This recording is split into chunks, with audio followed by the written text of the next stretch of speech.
So there's an old joke. How do you know a politician is lying? The answer, because their mouth is moving. If that's the case, then Donald Trump gets the MVP award because he has taken it to a whole new level, one that continues to damage our country.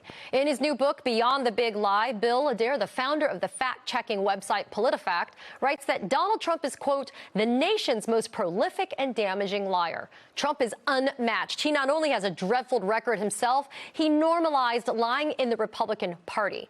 Members of Congress and a frightening number of state and local officials have adopted his disdain for the truth, parroting his false talking points, repeating the big lie.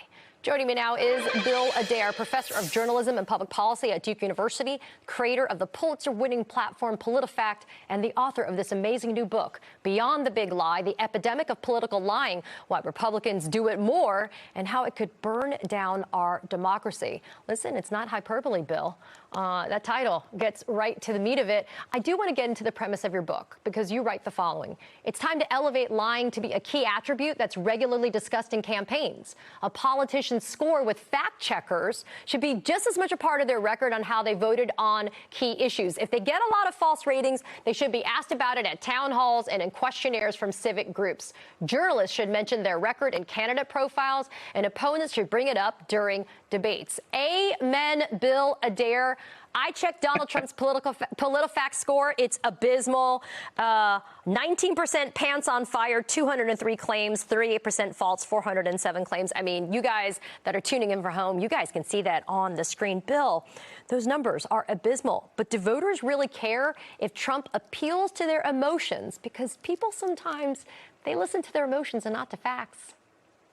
Well, I think we need to try to change the debate a little bit here so that we get people to care more about lying. You referred to that old joke, and I think in the past we used to look upon lying as something that was not consequential, and it is now. It matters. You know, lying matters for things like climate, lying matters for things like public health, for things like immigration, and we can't have a substantive debate about these issues because there is so much lying. And as I say in the book, there is far more lying from the Republican Party than there is from the Democratic Party, which is something that my colleagues in the news media have unfortunately not talked about. And so that's why I raise it in the book. I think it's really important that we face this, that we acknowledge that there's so much more lying from the Republican Party, and that we try to do something about it.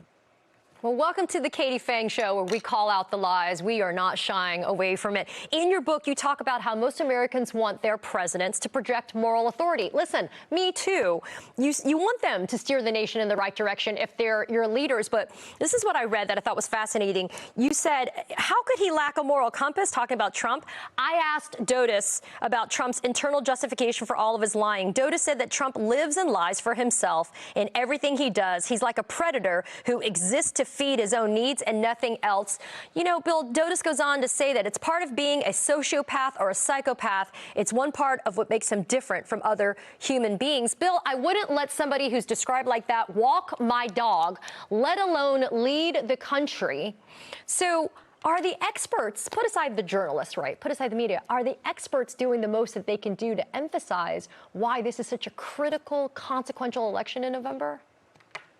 Well, I think they are, but I'm not sure it's being heard by all of the country. One theme in so many chapters in my book is this divided America, that so much of America is getting their news and information from filtered sources, from partisan media, from social media, and they are not hearing the same things that everyone else is hearing. And so so that's what really concerns me. We are existing in two very different worlds increasingly, and that's, I think, really troubling. Bill, I got less than a minute. I agree with that premise. We do live in separate echo chambers sometimes. You're also a journalism professor. What's it going to take for us to get back to those old days of journalism when the op-ed section was clearly the op-ed section? That was somebody's opinion, and it wasn't deemed to be factual. Well, I think interestingly, I think we need more fact-checking, particularly by conservative outlets. Conservative outlets have rejected fact checking and instead have attacked it as being something from the mainstream media. I would love to see more conservative outlets do what the Dispatch, which is a great conservative outlet, has done, which is to hire their own fact checkers and show that facts matter whether you're on the right or the left. Well, Bill Adair, we echo your sentiment. More fact checking is great. PolitiFact is the best. Thanks for being here, and everybody go out and read Bill's new book. It's pretty amazing. Thanks for being here, my friend.